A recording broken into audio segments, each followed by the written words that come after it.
Assalamualaikum warahmatullahi wabarakatuh. Salam sejahtera bagi kita semua. Saya Satria Dwi Prakasa di kelas 11 MIPA 5, yang pada kesempatan kali ini saya akan menyampaikan hasil resensi yang telah saya buat setelah membaca salah satu novel beberapa hari kebelakangan ini. Baik, kita langsung masuk saja kepada pembahasan resensi dari novel ini. Jadi untuk novelnya tersendiri berjudul ataupun bertajuk Daun yang Jatuh Tak Pernah Membenci Angin. Ini merupakan salah satu novel karya penulis handal ataupun penulis yang cukup terkenal, yaitu Terelie, yang dimana buku ataupun novel ini berhasil terbit melalui PT Gramedia Pustaka Utama dan terbit di Jakarta pada tahun 2010 lalu. Namun pada novel yang saya baca ini merupakan cetakan ke-36 yang berhasil launching ataupun berhasil terbit di tahun 2018 lalu. Dan untuk novel ini berjumlah 264 halaman dengan nomor ISBN resmi yaitu 9786020331607.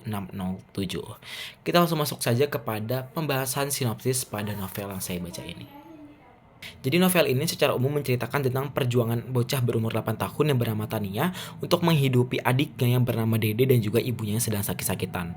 Nah, cerita itu dimulai ketika ayah Tania yang meninggal dunia sehingga membuat keluarga Tania ini memiliki perubahan secara drastis secara perekonomian dan lain sebagainya. Hingga pada saat itu Tania harus tidur di bawah gubuk kardus yang berada di tepi sungai. Nah, dari kondisi yang mendesak ini, Tania mau tidak mau putus sekolah dan sebagai anak pertama dan juga kakak, Tania tuh harus mencari uang untuk menghidupi keluarganya. Yaitu dengan cara Tania memutuskan untuk mengamen dari satu bis ke bis lain. Nah, Tania tuh punya kebiasaan tidak mengenakan alas kaki pada saat mengamen. Hingga pada satu ketika Tania tuh menginjak salah satu paku payung dan di situ Tania tuh sangat kesakitan.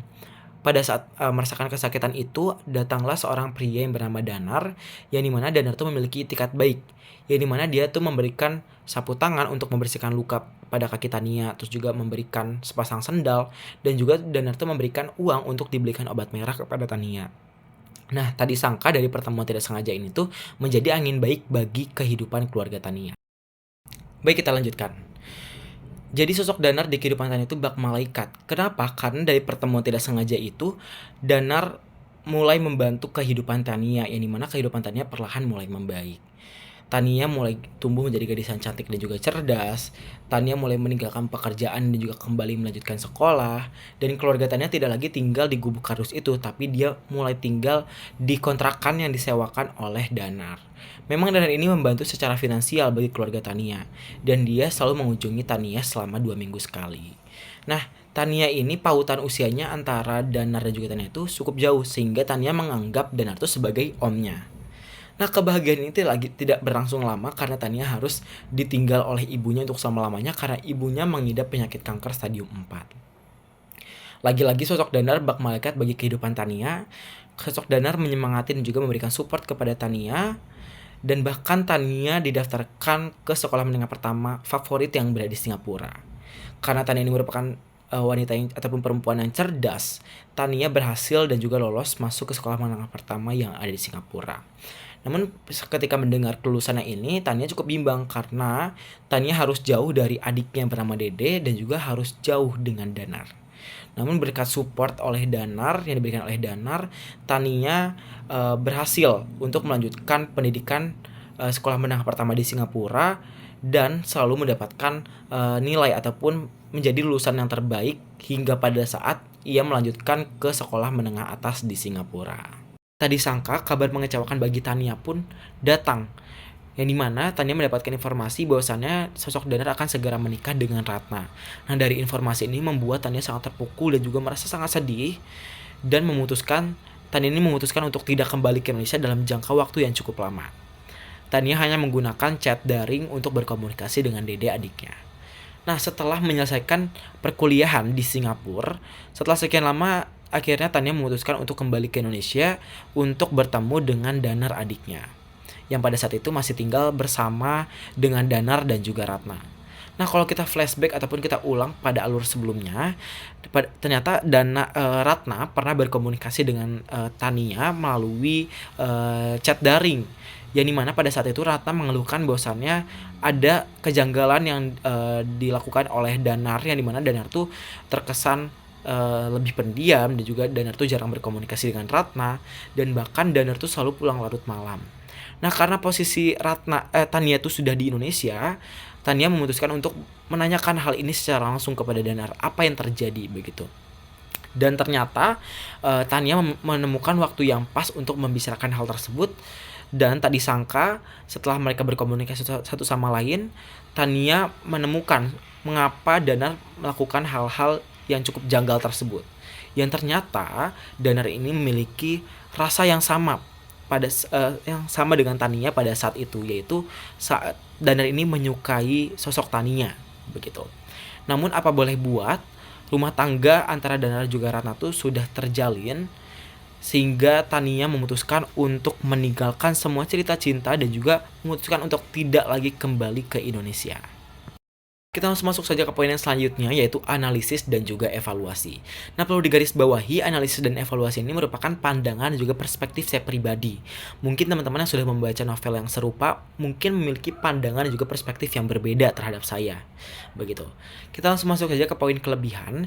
Jadi kelebihan dari novel ini yang pertama, alur ceritanya tuh sangat ringan dan juga sangat mudah dipahami dan juga mudah dicerna oleh para pembaca.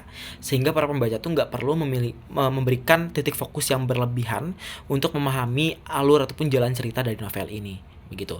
Terus yang kedua, nilai amanat ataupun pesan moral yang dapat dipetik itu sangat inspiratif dan juga dapat diimplementasikan dalam kehidupan sehari-hari. Terus yang ketiga, penulis itu berhasil nih memberikan sebuah imajinasi kepada para pembaca terhadap tokoh-tokoh yang ada di dalam cerita begitu.